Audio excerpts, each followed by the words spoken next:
അങ്ങനെ നമ്മളതും കഴിച്ചിരുന്ന് നേരെ ബർഗറിനൊക്കെ സ്റ്റാർട്ട് ചെയ്തു. ബർഗറാണെങ്കിലോ അടിപൊളി ടേസ്റ്റ്, ഒന്നും പറയാനില്ല. ഇൻഫാക്ട് നല്ല കടിയുണ്ട്. അങ്ങനെ അതിൽ കഴിഞ്ഞ് നമ്മൾ നേരെ റൂമിലെത്തി നമ്മൾ കുറച്ച് നേരം റെസ്റ്റ് എടുത്തിട്ട് നമുക്ക് വേണം മദീനയിൽ പോകാൻ. അങ്ങനെ നമ്മൾ പ്രവാസികളുടെ പാട്ട് കണ്ടുള്ളൊരു ആസിഫലിൻ്റെ പാട്ടുണ്ട്, അതും കണ്ടു.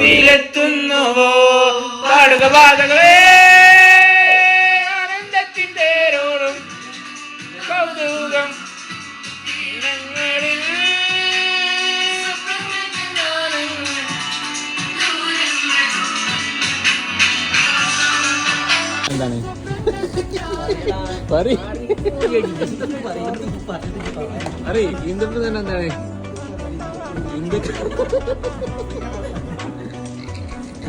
അങ്ങനെ അതൊക്കെ കഴിഞ്ഞ് നമ്മൾ സാധനങ്ങൾ വാങ്ങിക്കാൻ പറഞ്ഞു. സാധനങ്ങളൊക്കെ വാങ്ങിക്കാൻ റൂമിലേക്ക് നടന്നുകൊണ്ടിരിക്കുകയാണ്. അങ്ങനെ ഇനി അടുത്ത വ്ളോഗിനായി കാത്തിരിക്കുക. അപ്പോൾ ബൈ.